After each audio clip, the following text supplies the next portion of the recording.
Good evening from San Ignacio Town. With the 9 o'clock news, I am Patrick Jones. On Friday, we brought you the story of the situation involving parents of children attending the Arms of Love Primary School here in town and the principal of that institution. The parents have a laundry list of complaints against the veteran educator, and on Friday, they staged a mini protest at the school compound while a meeting was taking place involving the principal, staff, Ministry of Education officials, and BNTU representatives. Today, some of the parents made good on their threat to keep their children from attending classes if they did not get a satisfactory response from management about their demand for the removal of the principal. Belize Media Group understands that the parents were promised that after a meeting scheduled for Thursday, the process of addressing their concerns will move to another level. As for today, we have been informed that a number of students, even though they showed up in uniform and with their book bags, their parents did not allow them to go to their classrooms, maintaining their stance that they do not want their children in the school once it is under the leadership of the current principal. In one class, we understand that only 6 of 21 children were actually present today. Yo lo que quisiera es que no se vayan los maestros, porque aquí, así como vienen maestros buenos, así se van. Hay veces que hay clases que han cambiado en un trimestre hasta 2, 3 maestros.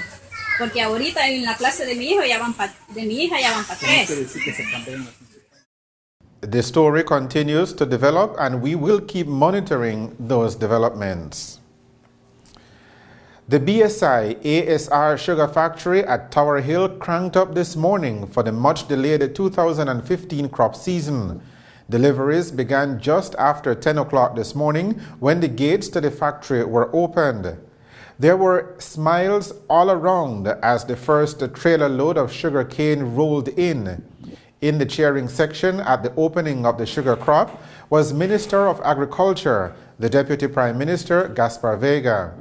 The Belize Sugarcane Farmers Association, the Progressive Sugarcane Farmers Association, and the Corozal Cane Producers Association will be delivering cane to the factory on a 24-hour daily schedule depending on the amount of cane they have. The Sugar Industry Control Board, under the leadership of Gabriel Martinez, met with the different associations last Friday to work out the schedule. An estimated 1.45 million tons of sugarcane are in the field, and the farmers and BSI ASR have agreed to work together to harvest as much of that as possible.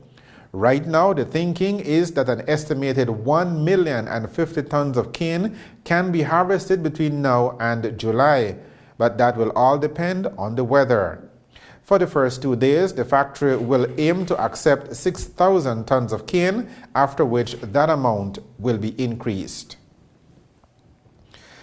Police in Belmopan have still not made an arrest in the murder of Roaring Creek businessman Emerson Daly. The decomposed body of the 24-year-old entrepreneur was pulled from the Belize River last Wednesday, and police say his death was a result of a gunshot wound to the head. On Saturday evening, a candlelight vigil and procession was held in Roaring Creek in memory of Daly. Family and friends walked from Daly's house to the police station, then to his graveside and back to the family home. Police continue to investigate the homicide and up to late last week had 1 person detained pending the outcome of the investigation. The sexual exploitation of underage girls continues, and the latest incident is of a 13-year-old from San Ignacio Town who is 5 months pregnant. According to the minor, the sexual abuse happened in July and September of last year by 2 men who are brothers and from the village of Cala Creek here in the Cayo district. Police say the girl, in the presence of her mother, reported that the first incident happened on July 4th, 2014. 3 months later, the girl said she also had sexual intercourse with the brother of the man she first had sex with in July. Police say that a medical examination of the minor has since confirmed that she is 23 weeks pregnant. Police are now looking for the men from Calla Creek Village pending investigations. The Belize Defense Force, the BDF, is investigating the apparent theft of more than 2,500 rounds of military-grade ammunition from a holding cell at its military compound in Lords Bank Village in the Belize District.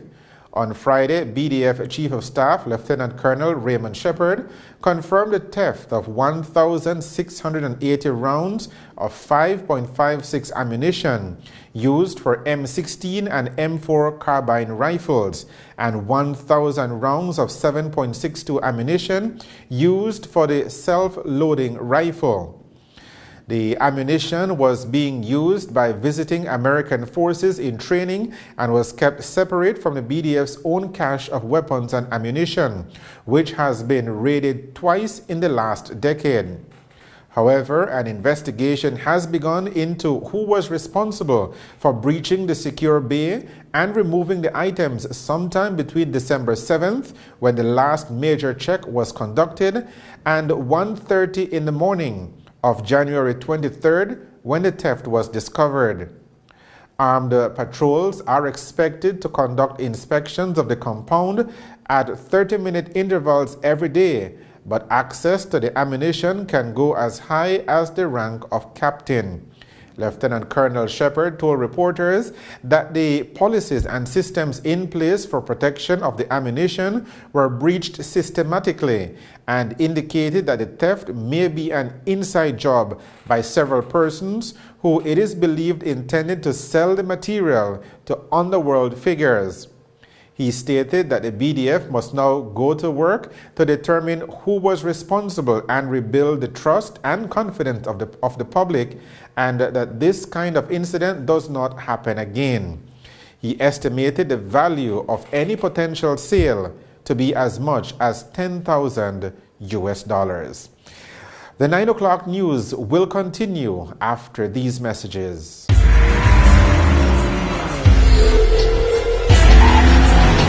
Precision handling, high performance braking, smooth and comfortable ride.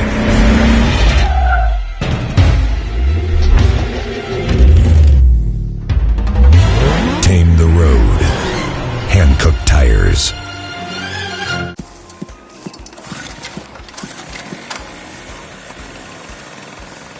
My dad never misses a football match. Me neither.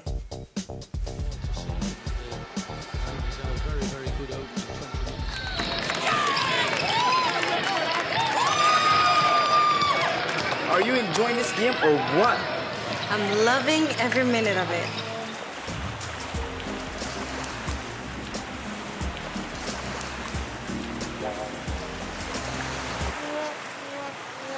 I can't miss this game, but I can't see it either. Here, now you can. The game's on me. Now, wherever there's internet, you don't have to miss a single minute of TV. And the best part of MyTV is it costs as little as $10 monthly for Central TV and Internet's customers. With 25 channels at your fingertips, you'll always be tuned in. MyTV is available only at Central TV and Internet. Log on and discover a new world of mobile TV. Hey, do you happen to have a beer?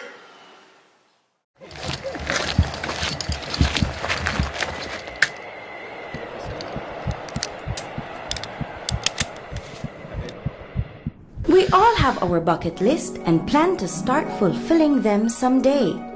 Anytime now. Don't worry, babe. You can do it. Go, Mom! You can do this!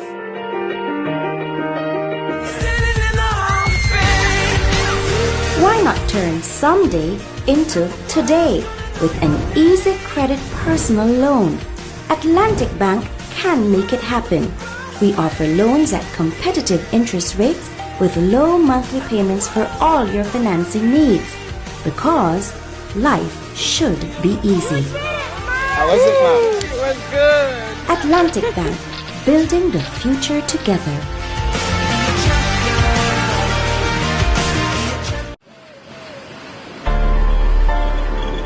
When I exercise, I do only the most rigorous and complex techniques to challenge my body and keep it at its best. When I am building my body strength, I go for the heavy weights to keep my muscles challenged. When I prepare my meals, I make sure everything is fresh and tap into all my food groups. When I need internet service, I use Smart Zoom service to ensure reliability and speed. I am Rigo Veos, two-time Mr. Belize. I use only the best. I choose smart, and so should you.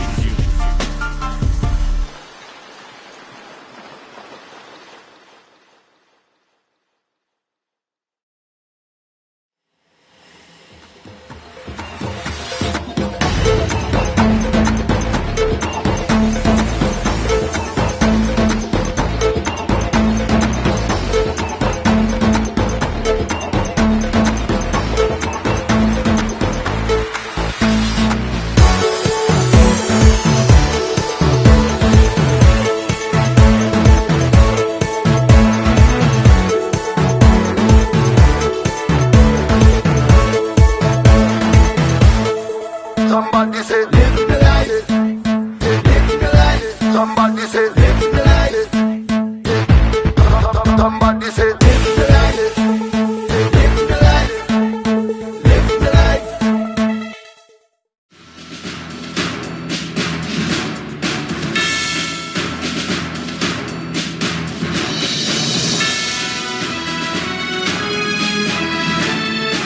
Citizens Organized for Liberty Through Action, COLA, held its annual general meeting on Saturday afternoon at the Bishop Sylvester Memorial Hall in Belize City.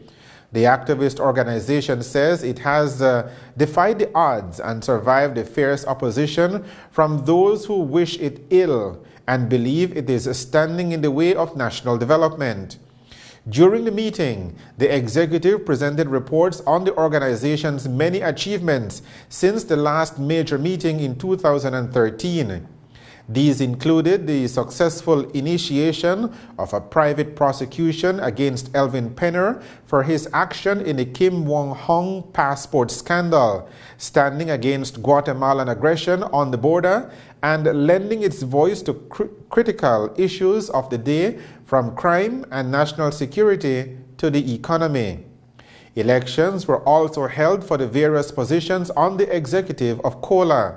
Giovanni Brackett was re-elected president. Gilroy Usher Jr. was returned as vice president. Alton Humes as secretary. Edward Young was re-elected treasurer, and Ismay Williams as one of two trustees. The only new addition to the executive of COLA is Russell Roberts, who is the new trustee. The national security advisor is Nedal Jihad McLaren. Harley Byrne, also known as River of Fire, is the special advisor for the arts. The new executive of COLA will serve for 2 years. Guest speaker at this Saturday's general meeting of COLA was Dr. Eugene Cleland. He focused his address on activism, leadership, education, and the role of the Belizean people in making over their society. In his main address, President Giovanni Brackett said that COLA will continue to agitate on behalf of the Belizean people and promised that there will be trouble coming for the government if it continues to polarize and divide the people, as it has already done with the cane farmers, the trade unions, and other perceived opponents.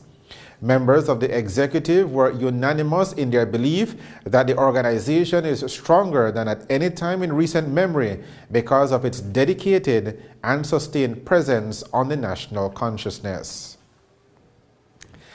Last week, Oceana Belize and other NGOs in the conservation field raised some serious concerns about the draft zoning policy circulated by the Geology and Petroleum Department. Oceana Belize cried foul when it was left off a list of organizations that had received the draft policy as part of a government initiative to solicit feedback. Today, we spoke with the communications director at Oceana Belize, Alyssa Carnegie. You know, for us, it's a very important document. It's a very important process. There's a little bit of concerns in terms of the process just because we weren't included in the original distribution. We only got it on the 19th of January. Our concern at that point was that we had a very short timeline or a short window in which to provide feedback, but that one that we were very committed to doing. And what we understood as well from the process was that there was feedback that was submitted in the prior round, but was not included in the document still. So we had some concerns, and that's why we decided to issue a press release in terms of making sure that our concerns were stated and that we understood, that the public understood our position. For us, regarding the document itself, is that we found it very weak on details. There wasn't very much in terms of guidelines or policy or regulations, which is a major concern because this document doesn't only speak to offshore oil but also terrestrial. So it should be a very, if you will, a fairly large document, we feel. Aside from that, though, the only change that we did notice was that while the content remained the same, the actual map, the zonation map, had actually been expanded to include more areas that were open for oil exploration. Our primary concern being offshore oil exploration. If you look at the zonation map, you'd see that it includes a lot of the marine protected areas, areas that include the 3 atolls, other protected sites that were open if they met certain guidelines for oil exploration. That was a major concern for us. And I think the last one being for us, just superficially or at the surface level, was that it does articulate specifically here that all holders of the exploration permits or licenses are persons that they refer to as independents, meaning small companies or oil exploration companies with very limited resources, which of course, you know, is a concern because especially with offshore, there's so many things that could happen. We want to make sure that it's someone or an entity that be able to be responsible and take all necessary measures. There's just a feeling that there was very little research and actual on-the-ground kind of investigation or anything like that to put into this document. But while Oceana Belize is expressing grave concerns about the draft zoning policy, the organization's stance is not just to say no for the sake of doing so. Marine scientist Dr. Isani Chan told us that some serious issues must be taken into consideration. Well, from a scientific point of view, I would recommend that the government of Belize would try to put together a scientific team to identify some of the negative impacts that our coastal communities would face within the near future. And I do believe that this information needs to be transcended from a scientific standpoint in which everybody could understand the negative impact that it might influence within the near future. We know at this particular moment, not taking into consideration the only Belize, but other countries as well are influenced by global warming, temperature change, ocean acidification, and so forth. So there are several different aspects in which the marine ecosystem have been negatively influenced within the past and present as well. So taking into consideration the topic that deal with offshore exploration here in Belize, this is a total different ballgame in which we really need to do much more research. And like I mentioned before, interpreting this information is really, really, really valuable. And presently, what we have identified that there are several different types of diseases that have been lingering within the past. Like, for example, whenever we have temperature changes, we have identified either black band disease or yellow blotch disease and so forth that tends to affect different species of corals that go through the process of calcification and so forth. So we could just imagine what would be the repercussion that we might face within the near future if we end up in that type of scenario. A lot of the discussion before has been focused on what if there's an oil spill, but listening to you now, I'm thinking that there's more than just an oil spill to be worried about. Yes, there's much more stuff to be worried about because you have this process in which you have bioaccumulation. Whenever you pump oil, there are several different gases that may be emitted, and these could tend to accumulate into organisms that go through the process of calcification, different species of corals. And this accumulate either via the water or via tissue, then we could also identify it into their calcium carbonate as well. And like I mentioned on previous interview, we always ask the question, but how does it relate to us? We know for a source of protein, we might eat or consume some types of marine products. And this tends to bioaccumulate, and maybe also we might end up with certain percentage of trace metals within our systems as well. So we also need to take into consideration a health aspect as well, and make sure the stakeholders that buffers the marine ecosystem are well in tune with these types of effects that we are about to face if an oil offshore exploration is about to occur or something within that nature. According to the Oceana Belize Communications Director, the public consultation and discourse must continue, and she is encouraging Belizeans to let their voices be heard. I mean, we think it's a great opportunity. As you can or may recall, last week we had a visit from the World Heritage Center from UNESCO in terms of looking at Belize's overall status as it pertains to World Heritage Site. We thought that was a great opportunity and a great segue and a beginning in terms of starting the conversation and making sure that we not only use the time to engage with government partners, but as well as non-governmental partners, not just organizations, but the public at large. As Dr. Chan had mentioned, I think it's, the need is there for the public to, to be engaged on a much different level, to understand that some of the repercussions aren't just environmental, they're very much economic and they're very much personal. There's health considerations, there's protections from natural disasters as well in terms of what the reef provides for us. And so we see this as a really great opportunity to engage across the board at different levels. But to be more specific, we're going to be engaging in a lot more concrete activities, not only in social media, not only in terms of media appearances, but more consultations, definitely more meetings and engagements with government authorities, but we also are trying to make sure that we can engage with people one-to-one. And so we have a program, a field representative program, where we're going to be having people in the different districts go out to meet with people, talk to them about different issues and the impact not only pertaining to offshore oil exploration. How can the public dialogue with you? Social media, phone number, how do they reach you? Yes, absolutely. Oceana has a very vibrant social media status. You can like our page on Facebook, Oceana Belize, or on Instagram as well. Follow us there. We have really great pictures and opportunities. But I think something that's really key is we also have the Wave Maker program.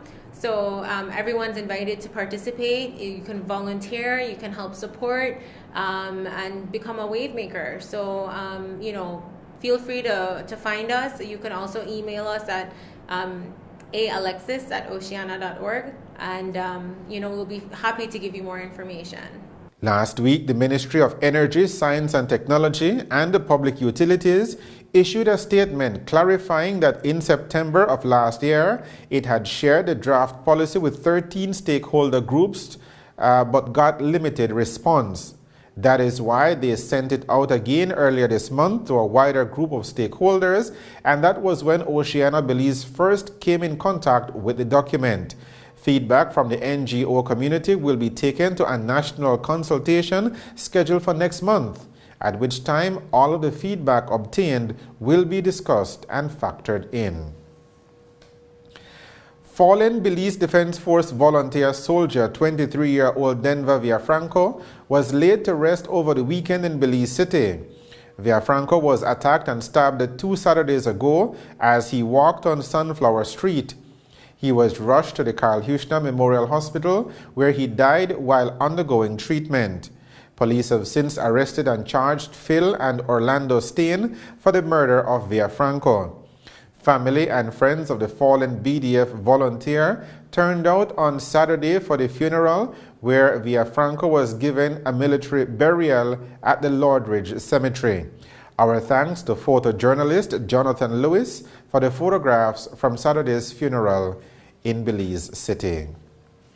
The news on the national channel. Stay tuned for the weather after these messages.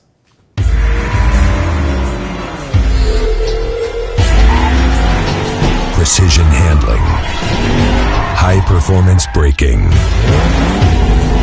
Smooth and comfortable ride.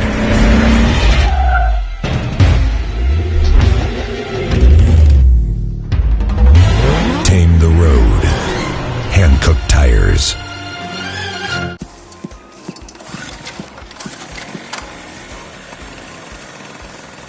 My dad never misses a football match. Me neither.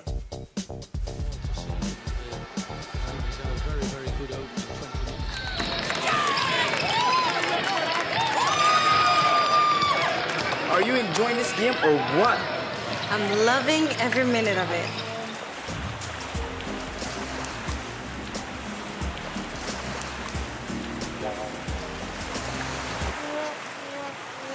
I can't miss this game, but I can't see it either.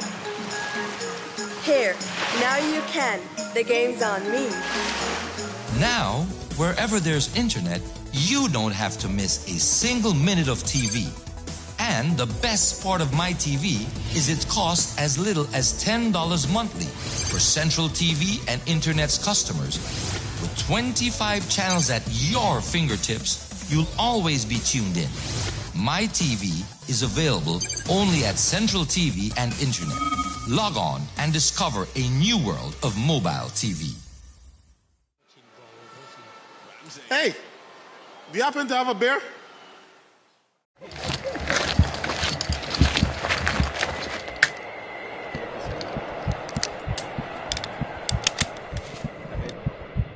We all have our bucket list and plan to start fulfilling them someday. Anytime now. Don't worry, babe. You can do it. Go, Mom, you can do this!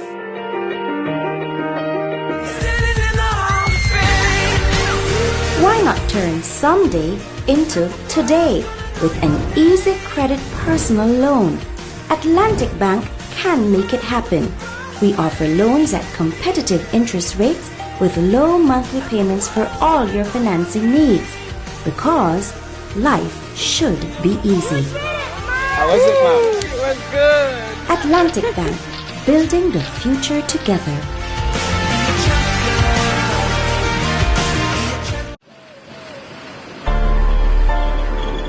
When I exercise, I do only the most rigorous and complex techniques to challenge my body and keep it at its best. When I am building my body strength, I go for the heavy weights to keep my muscles challenged. When I prepare my meals, I make sure everything is fresh and tap into all my food groups. When I need internet service, I use Smart Zoom service to ensure reliability and speed. I am Rigo Veos, two-time Mr. Belize. I use only the best. I choose smart, and so should you.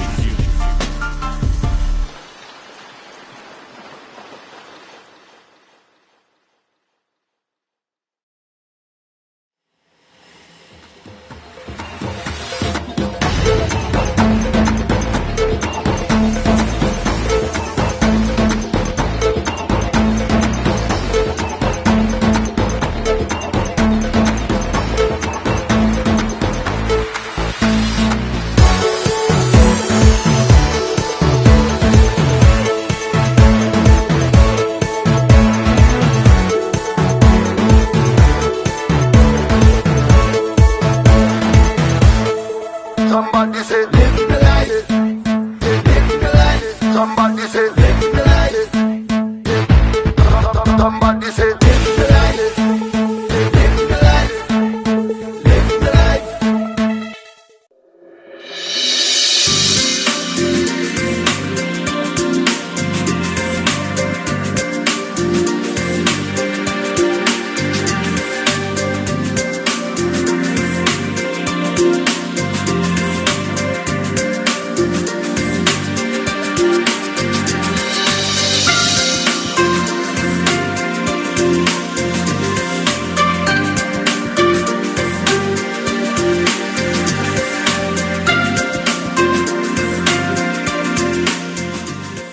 And now to end the news, a reminder of the main points again. The gates of the Tower Hill factory in Orange Walk opened this morning and deliveries of sugarcane began. It marked the start of the much-delayed 2015 sugar crop. And Giovanni Brackett has been re-elected as the firebrand president of COLA, Citizens Organized for Liberty Through Action. With the headlines, we end this edition of the 9 o'clock news. Our news lines remain open at all times, and you can visit our webpage for continuing coverage of the latest news from around Belize. Thank you for joining us. I am Patrick Jones. Have a good night.